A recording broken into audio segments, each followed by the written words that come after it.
بسم اللہ الرحمن الرحیم۔ شروع اللہ کے نام سے جو بڑا مہربان نہایت رحم والا ہے۔ لا الہ الا اللہ، لا الہ الا اللہ، لا الہ الا اللہ۔ الحمدللہ الحمدللہ رب العالمین، والعاقبۃ للمتقین، والصلاة والسلام علی رسولہ الکریم۔ اما بعد فاعوذ باللہ من الشیطان الرجیم، بسم اللہ الرحمن الرحیم۔ شہر رمضان الذی انزل فیہ القرآن، صدق اللہ العظیم وصدق رسولہ النبی الکریم الامین، وَنَحْنُ عَلَىٰ ذَلِكَ لَمِنَ الشَّاهِدِينَ وَالشَّاكِرِينَ وَالْحَمْدُ لِلَّهِ رَبِّ الْعَالَمِينَ۔ ہدیہ سلام بحضور خیر والعام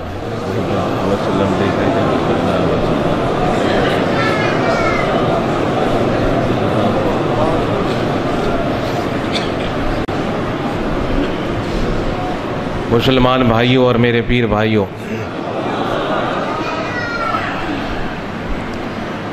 نہایت ہی مختصر سے وقت میں آپ کے ساتھ چند باتیں کرنے کے لیے قرآن پاک کے کچھ الفاظ کا سہارا لیا ہے۔ سب سے پہلے میں آپ سب کو مبارک دیتا ہوں رمضان کے مہینے کی۔ لوگوں کو عید کی مبارک دینے کا بڑا شوق ہوتا ہے اور رواج بھی ہے۔ عید تو تبھی مبارک ہوگی جب اس سے پہلے رمضان مبارک ہوگا، اور اگر رمضان ہمارے لیے مبارک نہ ہوا، رمضان سے ہم وہ فوائد حاصل نہ کر سکے جس مقصد کے لیے رمضان ہمیں ملا، تو عید مبارک نہیں ہوگی۔ عید انہی کی مبارک ہوگی جو اس رمضان کے مہینے میں جھک گئے، اپنے خالق کے آگے جھک گئے، اپنی خواہشات، اپنی نفسانی خواہشات، اپنی پسند اور ناپسند کو جنہوں نے قربان کر دیا، اللہ کی پسند اور ناپسند پر جنہوں نے اپنی پسند اور ناپسند کو قربان کر دیا، اپنی نفسانی خواہشات کا جنہوں نے اللہ کے حکم کے آگے گلا گھونٹ دیا، ان کے لیے رمضان مبارک ہو گیا، اور جن کے لیے رمضان مبارک ہو گیا ان کے لیے عید کا دن بھی مبارک ہو گیا۔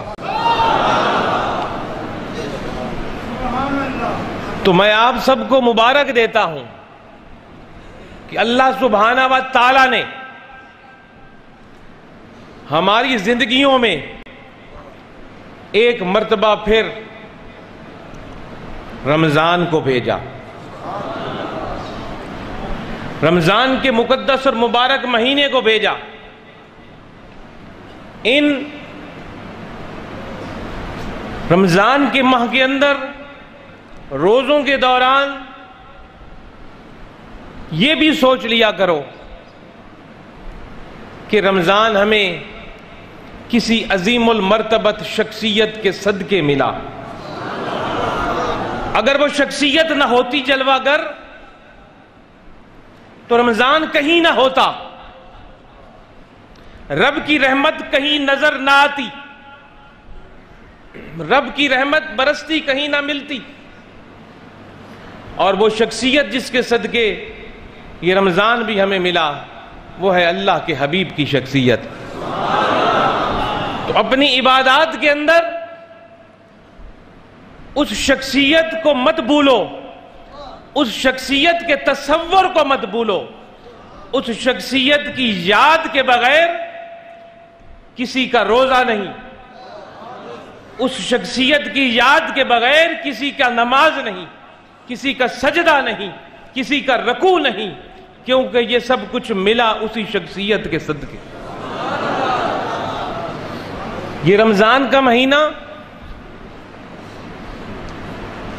قسمت والوں کے حصے میں آتا ہے.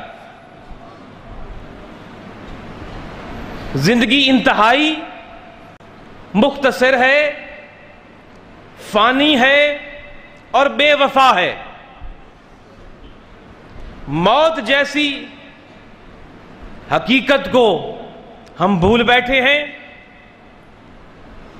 اور زندگی جیسی فانی چیز کے پیچھے دوڑے پھر رہے ہیں. جیسے ابھی ہم نے یہ محفل شروع ہونے سے پہلے بھی ایک جنازہ پڑھا. کتنے ہی لوگ پچھلے رمضان ہمارے درمیان موجود تھے، ہمارے رشتہ داروں میں، ہمارے دوستوں احبابوں میں، ہمارے ساتھیوں میں، اور آج اس رمضان میں موجود نہیں ہیں. تو کیا پتا ہم میں سے کس کس کو اگلا رمضان نصیب ہو نہ ہو. تو اس رمضان کو اپنی زندگی کا آخری رمضان سمجھ کر گزارو، اور اس میں حدود اللہ کا خیال رکھو، اطاعت کرو اللہ اور اس کے رسول کی ہر لمحے. تو یہ رمضان ہمارے لیے مبارک ہو جائے گا. یہ رمضان 8واں مہینہ ہے. میں زیادہ طویل گفتگو نہیں کروں گا. روزے کے ساتھ بیٹھنا، سننا، سنانا شدت موسم کی وجہ سے کافی مشکل ہے. یہ 8واں مہینہ ہے اور ایک عظیم المرتبت مہینہ ہے. اس کی عظمت کا خود خالق کائنات میں روزے کی فرضیت تو الگ ہے نا. روزے کی فرضیت پر میں بعد میں آؤں گا، اور اگر اللہ نے موقع دیا، زندگی نے ساتھ دیا، آنے والے ایک جمعوں پر میں روزے کی فرضیت کے بارے میں عرض کروں گا. روزے کی فرضیت تو ایک الگ چیز ہے جو قرآن کی سورہ بقرہ کی آیت 183 میں 84 میں اس کی فرضیت ہمیں نظر آتی. میں بات کر رہا ہوں ابھی رمضان کی، جس میں روزہ ہے، کیونکہ رمضان پہلے ہے، روزہ بعد میں. رمضان نہیں ہے تو روزہ نہیں ہے. رمضان کا چاند دیکھو تو روزہ رکھو، اور شوال کا چاند دیکھو تو عید کرو. تو رمضان کا مہینہ پہلے، روزہ بعد میں. فرضیت روزے کی کیا ہے اور روزہ کیا ہے، اس پر اپنی حساب سے کچھ گفتگو آئندہ کروں گا. آج جو چند منٹ آپ کے سامنے 10-12 منٹ رمضان عرض کر رہا ہوں، جس کی عظمت خود قرآن میں فرضیت کے بعد رمضان کے بارے میں رب نے فرمائی، شہر رمضان، خالق کائنات کے الفاظ، زبان مصطفیٰ، کہ یہ رمضان کا مہینہ. شہر کہتے ہیں مہینے کو عربی زبان میں، شہر رمضان، یہ رمضان کا مہینہ جس کے دن رات کی انمول گھڑیاں اس وقت گزر رہی ہیں، اور آج 8 رمضان ہے. یہ وہ رمضان کا مہینہ، اس کی انمول گھڑیاں، ایسی انمول گھڑیاں کہ اس مہینے کا ایک سیکنڈ بھی لاکھوں کروڑوں اربوں سالوں سے افضل ہے.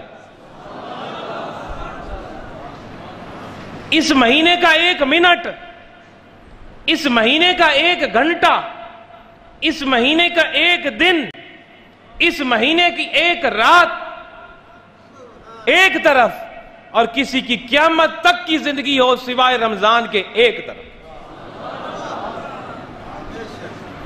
اور اس رمضان کے مہینے میں رکھا ہوا ایک روزہ ایک طرف اور اربوں خربوں سال کے نوافل روزے ایک طرف۔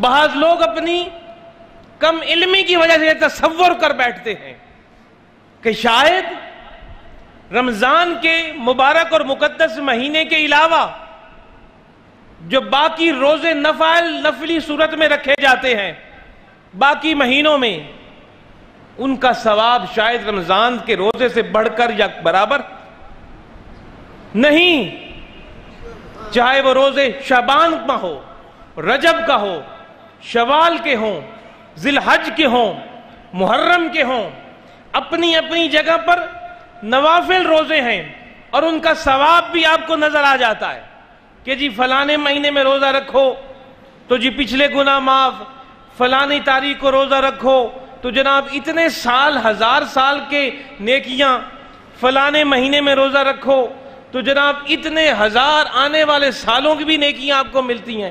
یہ مختلف نوافل روزوں کا ثواب احادیث مبارکہ میں مختلف انداز میں ملتا ہے ہمیں، لیکن یاد رکھیے رمضان کا مہینہ اور رمضان کے مہینے کے روزے کا کیا ثواب ہے کسی کو پتا نہیں ہے۔ ایک رمضان کے مہینے کے ایک روزے کے 1 منٹ کا ثواب اس کو کوئی لاکھوں کروڑوں نوافل روزے بھی پہنچ نہیں سکتے۔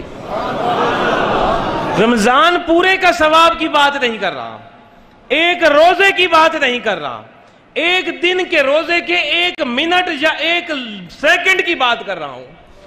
رمضان کے روزے کے 1 منٹ کا وہ مقام ہے جس پہ کہ لاکھوں کروڑوں نفل روزے بھی اس کے قریب نہیں پہنچ سکتے، کیونکہ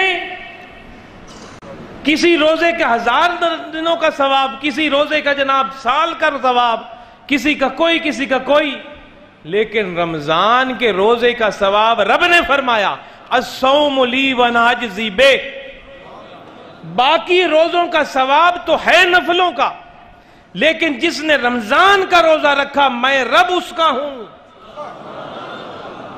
اس لیے رمضان کے روزے کا کتنا ثواب ہے، کتنا اجر ہے، اس کو نہ کوئی ناپ سکتا ہے نہ کوئی تول سکتا ہے، اس کو نہ بتا سکتا ہے کوئی اپنے علم کے احاطے سے۔ بس اتنا ہی سمجھ لیجئے جس نے رمضان کا تقدس اور احترام کر لیا، جس نے رمضان کے روزے تمام لوازمات کے ساتھ رکھ لیجئے، سمجھ لیجئے رب کی ذات اس کی ہو گئی، اور رب جس کا ہو گیا وہ پھر کیا بن گیا اس کا اندازہ آپ خود لگا لیجئے۔ تو روزے کا، رمضان کے روزے کا ثواب کسی نفلی روزے، زندگی بھر بندہ نفلی روزے رکھتا رہے لیکن رمضان کے ایک روزے کے ایک لمحے کو وہ نہیں پہنچ سکتے۔ اور اسی لیے رمضان وہ مبارک مہینہ رب نے فرمایا شہر رمضان الذی انزل فیہ القرآن، یہ وہ روزہ ہے، یہ وہ رمضان کا مہینہ ہے جس میں خالق کائنات نے فرمایا میں نے قرآن کو اتارا۔ قرآن کے اترنے کی وجہ سے، عظمت والی کتاب اترنے کی وجہ سے اس مہینے کو وہ عظمت رب نے عطا کر دی۔ حدیث کی روح سے رسول اللہ صلی اللہ علیہ وسلم نے فرمایا رمضان میری امت کا مہینہ ہے۔ رجب اور شعبان کی گنتی کے بعد آپ نے فرمایا رجب اللہ کا مہینہ، شعبان حضور نے فرمایا میرا مہینہ، اور رمضان کے بارے میں حضور نے فرمایا میری امت کا مہینہ۔ مطلب میری امت کا مہینہ کہ جتنا بھی گناہوں سے کوئی لتڑا ہوا ہے، کسی کے اگر اتنے گناہ ہیں جتنی زمین پر درختوں کے پتے ہیں، کسی کے اگر اتنے گناہ ہیں جتنی زمین پر ریت کے ذرات ہیں، کسی کے اتنے گناہ ہیں جتنے کے زمین پر پانی کے قطرے ہیں، تو پھر بھی جس نے رمضان کو تقدس اور احترام کے ساتھ گزارا، اس میں اللہ اور اس کے رسول کی اطاعت کی، اور روزہ رکھا تو جتنے بھی کسی کے گناہ ہیں عید کے دن وہ ایسے پاک اور صاف ہوگا جیسے کہ ماں کے پیٹ سے پیدا ہونے والا بچہ پاک اور صاف اور معصوم ہوتا ہے. جیسے کہ بچہ پاک ہوتا ہے گناہوں سے، اس کو معصوم کہا جاتا ہے، ایسے ہی رمضان کو صحیح معنوں میں گزارنے والا عید کے دن ایسے ہی پاک ہو جائے گا کہ وہ بھی معصوم ہے اور اس کا کوئی گناہ نہیں. یہ ایک تاریخی مہینہ ہے. اس کی تاریخ آدم علیہ السلام سے شروع ہوتی ہے. مختلف دنیا کے اندر بڑے ہی واقعات اس مہینے کے اندر ہوئے جن کی ایک ایک کر کے تفصیل میں میں جانا نہیں چاہتا. یاد رکھیے اس مہینے میں حضور کی حیات میں بے شمار واقعات ہوئے. حضور کے اصحاب کے ساتھ اس کو بے شمار اس کا تعلق ہے. حضرت ابو طالب کی وفات اس مہینے میں ہوئی. حضرت خدیجۃ الکبریٰ کو اس مہینے سے تعلق. حضرت عائشہ صدیقہ رضی اللہ تعالیٰ عنہ ان کو تعلق اس مہینے سے ہے. حضرت امام حسن رضی اللہ تعالیٰ عنہ کی پیدائش اس مہینے میں ہوئی. حضرت علی مرتضیٰ رضی اللہ تعالیٰ عنہ کی شہادت اس مہینے میں ہوئی. غزوہ بدر جس نے کہ دیوار اور لکیر کھینچ دی حق اور باطل کے درمیان. غزوہ بدر جس میں کہ 313 صحابہ نے شرکت کی اور رب نے فرما دیا غزوہ بدر کے موقع پر کہ اس 313 جو اس غزوے میں شریک ہیں، غزوہ اس لڑائی اس جنگ کو کہتے ہیں جس میں حضور صلی اللہ علیہ وسلم بنفس نفیس خود شریک ہوئے ہوں. حضور نے بدر کی لڑائی میں خود شرکت فرمائی جو کہ بدر کے مقام پر ہوئی. بدر وہ جگہ ہے جو مکہ مکرمہ اور مدینہ منورہ کے درمیان ایک جگہ ہے، اور وہاں یہ جگہ ہوئی بدر کی پہاڑیوں کے درمیان. 313 جس نے اس میں شرکت کی، اللہ رب العزت نے بھی فرما دیا کہ اے 313 جو اس غزوے میں جنگ میں شریک ہو، آج میں نے تم سب کو معاف کر دیا، بخش دیا، جنتی بنا دیا. آج کے بعد چاہے جو کچھ کرتے رہو تم جنتی ہو. یہ بدر کے صاحب وہ غزوہ بدر اور جنگ اسی مہینے میں ہوئی. اور روزے کے ساتھ ان عظیم المرتبت شخصیات جن کو ہم صحابہ کے نام سے پکارتے ہیں اور یاد کرتے ہیں، ہماری ناپاک زبانیں اس قابل نہیں ان پاک لوگوں کا نام لے سکتے. ہم اس قابل نہیں کہ اہل بیت کا نام لیں، صحابہ کا نام لیں. ان کی ایمان کی تو شان ہی کچھ الگ ہے. روزے کے ساتھ ہمیں تھوڑی سی گرمی محسوس ہوتی ہے، ہماری زبان بند ہو جاتی ہے، ہم کمرے سے نہیں نکلتے، ہم اے سیوں کے آگے اور کولروں کے آگے اور پنکھوں کے آگے بیٹھے رہتے ہیں اور افطار تک ہائے ہائے کرتے رہتے ہیں کہ مر گئے، بڑا روزہ لگ گیا، بڑا روزہ لگ گیا. لیکن ان عظیم المرتبت لوگوں کی جھلک تو دیکھو جو ریگستان کے اندر تپتی دھوپ میں، جہاں کا ٹیمپریچر 50 ڈگری سینٹی گریڈ سے زیادہ رہتا ہے. یہاں اپنے ملک پاکستان میں تو گرمی ہوتی ہی نہیں ہے. جو لوگ عرب میں جاتے ہیں ان سے پوچھو گرمی کس چیز کا نام ہے. وہاں رات کو 3 بجے 2 بجے بھی نکلیں تو ایسے لوگ تھپڑے پڑتے ہیں کہ بندے کی جان جاتی. اس عرب کے ملک کے اندر گرمی وہاں کی ہوتی ہے، یہاں کی کوئی گرمی نہیں. اس گرمی کے مقابلے میں، اس گرمی کے عالم میں ان عظیم المرتبات حضرات نے 313 نے اپنے مرشد کے پیچھے محمد مصطفیٰ صلی اللہ علیہ وسلم کے ساتھ بدر کی لڑائی اسی مہینے میں لڑی اور روزے کے ساتھ لڑی. اور روزے کے ساتھ شہید بھی ہوئے، لوگ غازی بھی بنے. کیا آپ بات کرتے ہیں، لوگ اٹھتے ہیں، کوئی کہتے ہیں یہ اہل بیت کی فوج ہیں، کوئی کہتے ہیں ہم صحابہ کی فوج ہیں. اور سوچو تو صحیح کہ اہل بیت اور صحابہ کا قول اور فعل کیا تھا. اور ان کی فوج کہنے سے پہلے ہماری تو زبان اس قابل نہیں کہ ان پاک ہستیوں کا نام لے سکیں. ان کا ایمان کہاں تھا اور ہمارا ایمان اور عقیدہ کہاں ہے. غزوہ بدر اس مہینے میں ہوا، رمضان میں.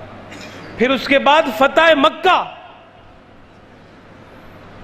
فتح حضور صلی اللہ علیہ وسلم جس شہر سے ہجرت فرما گئے، رات کے اندھیرے میں رب العزت نے عزت کے ساتھ، شان کے ساتھ، وقار کے ساتھ حضور کو اس شہر میں ایک فاتح بادشاہ کے طور پر جب داخل فرمایا، وہ بھی رمضان ہی کا مہینہ تھا جب مکہ فتح ہوا، اور حضور عاجزی اور انکساری کا پیکر بنے ہوئے حضور نے جب مکہ فتح کیا، یہاں کوئی چھوٹی سی ممبری حاصل کر لے یا چھوٹا سا کوئی کارنامہ انجام دے تو اس کا سینہ تنا ہوا ہوتا ہے اور تکبر سے پتہ نہیں کیا کچھ الفاظ وہ بول رہا ہوتا ہے، لیکن وہ رحمت للعالمین کی شخصیت کو دیکھو، جب مکہ فتح ہوا سارے سردار جھکے ہوئے آپ کے آگے، تو آپ کا سر مبارک رب کے آگے جھکا ہوا، اور آپ کی پیشانی اونٹ کی کمر سے لگ رہی تھی، اور آپ زاروں قطار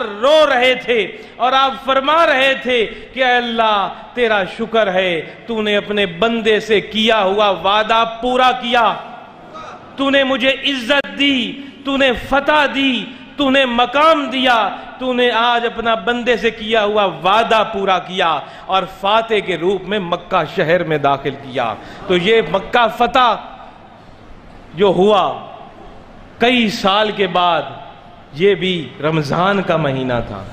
پھر حضرت علی مرتضیٰ رضی اللہ تعالیٰ عنہ کی شہادت کا عظیم واقعہ کہ حضور کو شہید کر دیا گیا، نماز میں آپ پر وار کیا گیا، نماز پڑھنے کے دوران آپ پر حملہ کیا گیا، جو کہ چند دن زخمی حالت میں آپ نے اس کے بعد اس دنیا میں گزارے، اور آپ نے شہادت حاصل کی اس کے بعد، یہاں تک کہ آپ فرماتے تھے جو آپ کا قاتل تھا آپ اس کو کہتے تھے جس نے آپ پر حملہ کیا تھا کہ نکل جاؤ، بھاگ جاؤ جب تک میں زندہ ہوں۔ آپ نے اپنے قاتل کو جس نے آپ پر حملہ کیا تھا آپ نے شربت پیش کیا زخمی حالت میں کہ اس کو شربت پلاؤ، پانی پلاؤ، اس نے نہیں پیا، اس لیے نہیں پیا تھا کہ اس میں زہر ہے، اس نے سوچا میں نہیں پیوں گا۔ آپ نے فرمایا آج یہ شربت پی لیتا تو کل قیامت کے دن میں اس کی شفاعت کرتا۔ یہ وہ لوگ ہیں عظیم المرتبہ شخصیت جن کے ایمان کیا اور ہم کہاں کھڑے ہیں۔ میرے دوستو، حضور نے شہادت اس مہینے میں نوش فرمائی، حضرت علی مرتضیٰ رضی اللہ تعالیٰ عنہ۔ پھر لیلۃ القدر کی عظیم المرتبہ رات، وہ رات جس کے بارے میں خالق کائنات نے فرمایا شہر رمضان، کہ رمضان کے اندر اللہ نے فرمایا انزل فیہ القرآن، کہ میں نے قرآن اتارا، اور پھر آگے کھول دیا انا انزلناہ فی لیلۃ القدر، کہ رمضان کا مہینہ تھا اور لیلۃ القدر کی رات تھی جس کو میں نے یہ قرآن اتارا۔ وہ لیلۃ القدر کی عظیم المرتبت رات بھی اسی مہینے کے آخری عشرے میں کون سی رات ہے اللہ جانے، اس کا رسول جانے، یا وہ صاحب کمال لوگ جانے جن کو رب نے ولایت کے منصب پر فائز کیا کہ لیلۃ القدر کی کون سی رات ہے۔ آخری عشرہ سارا کا سارا ہی لیلۃ القدر سمجھو، وہ بھی اسی مہینے میں۔ یہ وہ مہینہ ہے جس کی پہلے 10 دن رحمت کے جن میں سے 8 گزر گئے، اگلے 10 دن مغفرت کے جو آنے والے ہیں، اور آخری عشرہ دوزخ اور جہنم سے نجات ہے جو آنے والا ہے۔ رحمت اور مغفرت حاصل کر کے نجات لے لو، یہ مہینہ رب کا مہمان ہمارے درمیان موجود ہے۔ یہ وہ مہینہ ہے، حضور نے فرمایا کہ بدبخت ہے وہ جس نے یہ مہینہ پایا اور اپنے لیے جنت نہ پا سکا، بدبخت ہے وہ شخص جس نے یہ مہینہ پایا اور رب کی رضا کو نہ حاصل کر سکا، بدبخت ہے وہ شخص جس نے حضور کا نام سنا اور صلی اللہ علیہ وسلم نہ پڑھا، بدبخت ہے وہ شخص جس نے ماں باپ یا ماں اور باپ میں سے ایک کو بڑھیپے میں پایا اور خدمت کر کے جنت اور رب کا قرب حاصل نہ کر سکا۔ 3 لوگوں کے بارے میں حضور نے فرمایا بدبخت ہیں، بدبخت ہیں۔ ایک جس کے سامنے حضور کا نام لیا جائے اور وہ تعظیم اور ادباً صلی اللہ علیہ وسلم نہ کہے، حضور نے فرمایا بدبخت ہے وہ۔ پھر حضور نے فرمایا بدبخت ہے وہ جو ماں کو یا باپ کو یا ماں اور باپ دونوں کو پائے اور ان کی خدمت کر کے جنت نہ پا سکا، اور بدبخت ہے وہ شخص جو اپنی زندگی میں 1 دفعہ رمضان کو پا لے، ہم نے تو کئی دفعہ پایا۔ بدبخت ہے وہ شخص ایک دفعہ جو رمضان کو اپنی زندگی میں پالے اور اس میں اطاعت اور فرما برداری کر کے جنت کو نہ پا سکے. اور جس کو حضور بدبخت کہہ دیں وہ بخت کہاں سے لائے گا؟ میرا سوال ہے، جس کو اللہ کا رسول کہہ دے بدبخت، ماں باپ کا نافرمان بدبخت، حضور کی تعظیم اور عزت نہ کرنے والا بدبخت، اور رمضان کی قدر نہ کرنے والا بدبخت، جن کو حضور بدبخت کہہ دیں وہ کہاں سے بخت ڈھونڈ کر لا سکتا ہے؟ اس کو بخت کہیں سے نہیں مل سکتا، چاہے نمازوں میں ڈھونڈے، تہجدوں میں ڈھونڈے، کہیں ڈھونڈے. اور یہ 3 رمضان جس کو پایا اور اپنے لیے بخشش حاصل نہ کر سکا. یہ مبارک اور مقدس مہینے کی گھڑیاں جاری اور ساری ہیں، اور اس میں دن کو روزہ، رات کو صلاۃ التراویح کی صورت میں قیام، تہجد کی صورت میں قیام. جس نے یہ کیا اس کے پچھلے سارے گناہ معاف ہو گئے اور وہ پاک ہو گیا. یہ وہ مبارک مہینہ ہے جس میں افطار کے وقت رب العزت ہر روز ہزاروں لوگوں کو جہنم سے آزاد فرماتے ہیں. اور پھر یہ وہ مبارک مہینہ ہے کہ جب 29 یا 30 دن گزر کے عید آتی ہے، عید کا دن آتا ہے، 1 شوال آتا ہے، تو جتنے بندے ہر روز افطار کے وقت جہنم سے آزاد کیے گئے تھے اس سے دگنے چگنے عید کے دن آزاد کر دیے جاتے ہیں. یہ مقدس گھڑیاں جس میں رمضان کی مقدس گھڑیاں ہیں، جس میں افطار کی گھڑیاں ہیں، جس میں صلاۃ التراویح کی گھڑیاں ہیں، جس میں پچھلی رات کی تہجد کی وقت کی گھڑیاں ہیں، ان کو سنبھال لو، پکڑ لو، تھام لو. وقت دوبارہ نہیں ملتا، دن واپس نہیں آتے، راتیں واپس نہیں آتی، جوانیاں واپس نہیں آتی، صحت واپس نہیں آتی. جن کے پاس آج صحت ہے کیا پتا اگلے سال رمضان ہے وہ بیمار ہو، روزہ نہ رکھ پائیں. تو جس کے پاس صحت ہے سنبھالو اس صحت کو اور رمضان کو حاصل رکھو. ہٹے کٹے ہو کر رمضان سے مت بھاگو، جتنا ممکن رمضان کا روزہ رکھو. صرف وہ بیماری جو کہ آپ کی موت کی وجہ بن سکتی ہو اور آپ کو معالج، ڈاکٹر اور حکیم یہ کہہ دیں کہ میاں روزہ مت رکھو، پھر آپ سے روزے کی فرضیت ختم ہوگی لیکن آپ کو جزیہ دینا پڑے گا. لیکن اگر آپ کو کوئی قابل اور سمجھدار معالج یہ کہہ دے کہ روزہ رکھ لو بھائی، تمہاری بیماری کا کوئی اتنا اثر نہیں پڑے گا، تو روزہ رکھنا اس چھوٹی بیماری میں بھی افضل ہے. جوانی واپس نہیں آئے گی، روزے جوانی کے ہیں. صحت واپس نہیں آئے گی، روزے صحت کے ہیں. اور گرمی کی شدت آنی جانی ہے. ٹھیک ہے گرمی کے روزے بہت سخت ہیں، لیکن یہ بھی تو دیکھو اس روزے کا ثواب کتنا ہے. جب بندہ وہ سیکھتا اور سنتا اور سمجھتا ہے تو گرمی کی شدت تو شام کو پانی کے 2 گھونٹ بھرنے سے ختم ہو جاتی ہے. تو ثواب کتنا ہوگا میرے دوستو، اس کا اندازہ کوئی لگا سکتا ہے. حضرت علی رضی اللہ تعالیٰ عنہ فرماتے تھے مجھے 2 چیزیں بڑی محبوب ہیں. ایک سخت سردیوں میں صبح تہجد کے وقت اٹھ کر ٹھنڈے پانی سے وضو کرنا، اور دوسرا سخت گرمی میں رمضان کے روزے رکھنا. یہ ان لوگوں کو چیزیں محبوب تھیں، اور ہماری نفس ہمیں کسی اور چیز کی طرف راغب کرتا ہے اور ہمیں ان سے لطف آتا ہے. ان لوگوں کے نفس کو مزہ ان چیزوں میں آتا تھا، گرمی کے روزے میں اور سخت شدت سردی کے عالم میں گرم بستر سے نکلنا اور ٹھنڈے پانی سے صبح وضو کرنا. ان لوگوں کے نفس کو مزہ اس میں آتا تھا، ہمیں مزہ اور چیز میں آتا ہے. ہم کبھی اپنے ایمان کی ٹیلی ان لوگوں کے ساتھ قطع نہیں کر سکتے جو عظیم المرتبہ شخصیات ہیں، جو ستاروں کی طرح چمک رہے ہیں، صحابہ کے روپ میں، اہل بیت کے روپ میں، اولیاء کرام کے روپ میں. تو یہ مہینہ گزرتا ہے، 8 دن گزر گئے ہیں، باقی دن گزارو. اور روزہ اور اس کی فرضیت کے بارے میں اور کچھ باتیں انشاءاللہ زندگی نے موقع دیا اور اللہ نے توفیق دی، آئندہ آنے والے کچھ جمعوں پہ عرض کروں گا آپ کے سامنے. آخر میں تراویح کا عرض کر دوں. تراویح کی نماز میرے دوستو پڑھنا ضروری ہے. آج کل بڑے عجیب و غریب قسم کے ذہن کے لوگ آ گئے ہیں. میں خود اگلے دن کراچی کے اندر ایک صاحب بظاہر وہ اپنے آپ کو عالم دین کا فلاسفر سمجھتے ہیں، انہوں نے تراویح کے بارے میں ایسے گفتگو کی اور میڈیا پر کی کہ میں تو حیران پریشان. وہ کہہ رہے تھے تراویح کی ضرورت کوئی نہیں، تراویح پڑھنا ہی ضروری کوئی نہیں ہے، تراویح کا حکم نہ کہیں کسی حدیث میں ہے، نہ کوئی سنت سے ثابت ہے، نہ کسی صحابہ نے پڑھی. عجیب و غریب گفتگو.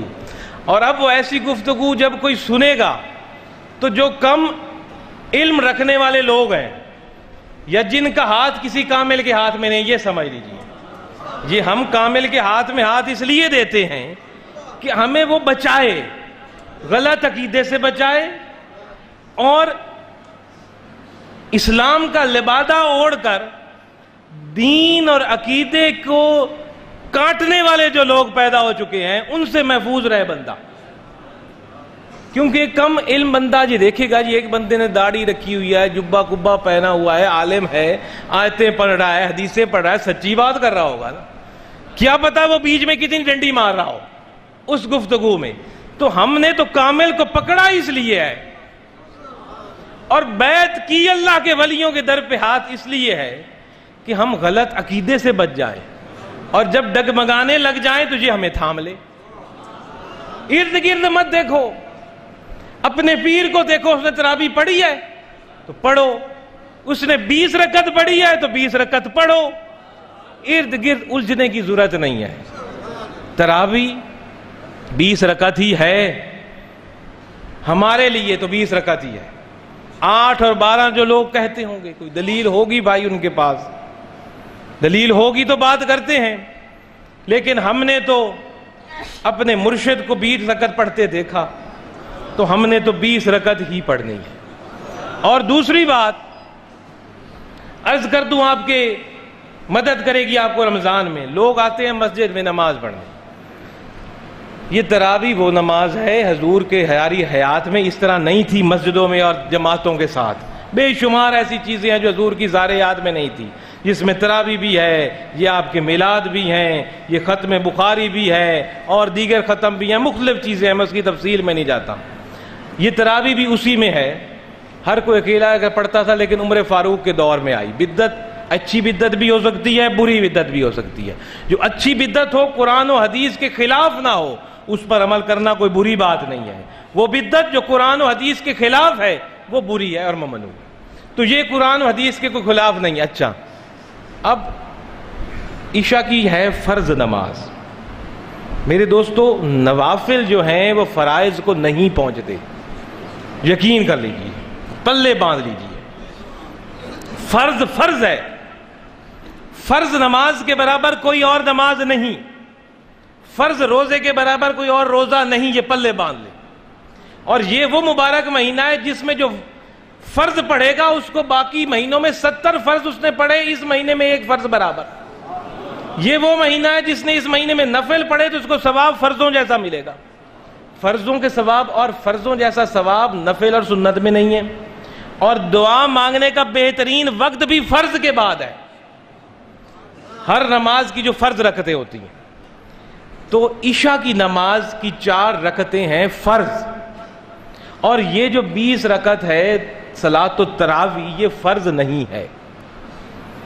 اگر اس کسی نے وہ 4 رکعت فرض نہیں پڑھی عشاء کے تو اس کی صلاۃ التراویح نہیں ہو سکتی جب تک کہ وہ عشاء کے 4 فرض نہ پڑھے. یہ بات پلے باندھ لو. وہ عشاء کے جو 4 فرض ہیں وہ ان 20 رکعتوں سے بھاری ہیں کیونکہ وہ فرض ہیں. کوئی مسجد میں اگر دیر سے پہنچے، عشاء کی جماعت ہو گئی ہو اور تراویح کی نماز کھڑی ہو گئی ہو تو وہ تراویح کی نماز میں شامل نہ ہو. اگر وہ عشاء پڑھے بغیر تراویح کی نماز پڑھنے لگ جائے گا تو یہ تراویح کی نماز وہ سنت ادا نہیں ہوگی جو تراویح ہے. نفلیں گنی جائیں گی، نفلیں گنی جائیں گی. وہ جماعت کے ساتھ 20 رکعت پڑھ لے لیکن اس نے عشاء نہیں پڑھی تو یہ وہ تراویح جو حضور کی سنت ہے وہ تبھی ادا ہوگی جب پہلے عشاء پڑھے.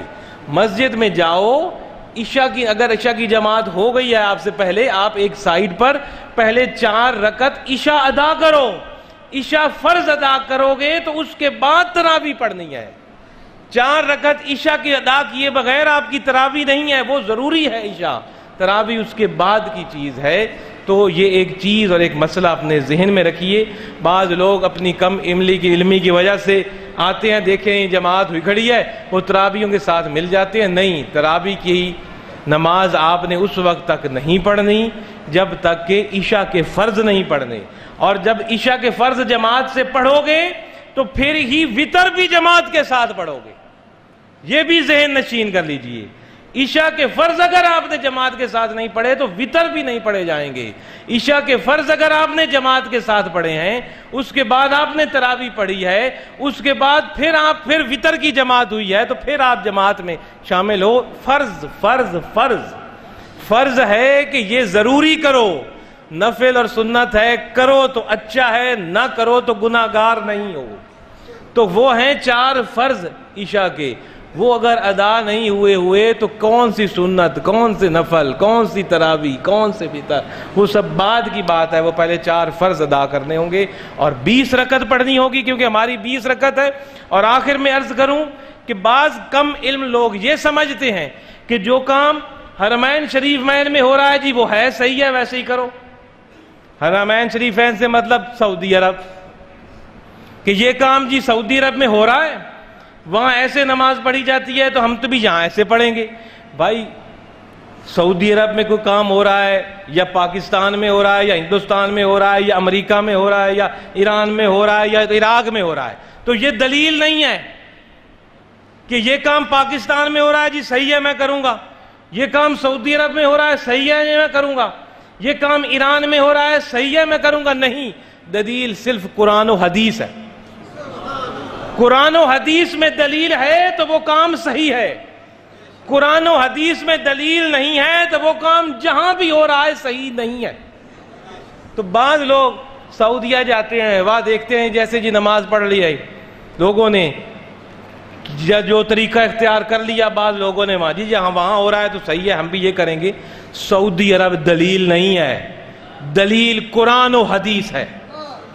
اور نمبر 1 اور نمبر 2، سعودی عرب ملک سے ہمیں کوئی لینا دینا نہیں ہے، ہمیں لینا دینا ہے حرمین شریفین مکہ مکرمہ اور مدینہ منورہ سے۔ مکہ مکرمہ میں مسجد حرام جس میں بیت اللہ شریف ہے، وہاں کتنی رکعت تراویح پڑھی جاتی ہے ملاحظہ کر لیں۔ مسجد نبوی شریف جہاں حضور صلی اللہ علیہ وسلم کا روضہ مبارک مدینہ منورہ میں، وہاں کتنے رکعت تراویح پڑھی جاتی ہے آپ ملاحظہ فرما لیں۔ کوئی دلیل ہوگی، ان کے پاس تو 20 پڑھ رہے ہیں نا۔ سعودی عرب کی چاہے کسی مسجد میں 8 ہو رہی ہیں یا 12 ہو رہی ہیں، یہ جتنی ہو رہی ہیں، اس سے کوئی سروکار نہیں ہمیں۔ ان کے پاس کوئی دلیل ہے تو مکے اور مدینے میں 20 ہو رہی ہیں، اور دلیل صرف قرآن و حدیث ہے، اس کے علاوہ کوئی نہیں ہے۔ کسی مولوی کی کتاب پڑھ کے ترجمے والی مت چل پڑے کرو، قرآن و حدیث دلیل دیکھو، اپنے مرشد کی رہنمائی لو، یہی ہدایت اور سچ کا راستہ ہے۔ اللہ رب العزت ہمیں رمضان کی قدر کی توفیق عطا فرمائے، اس میں روزے کی توفیق عطا فرمائے، اپنے اور اپنے رسول کی اطاعت کی توفیق عطا فرمائے۔ وآخر دعوانا الحمدللہ۔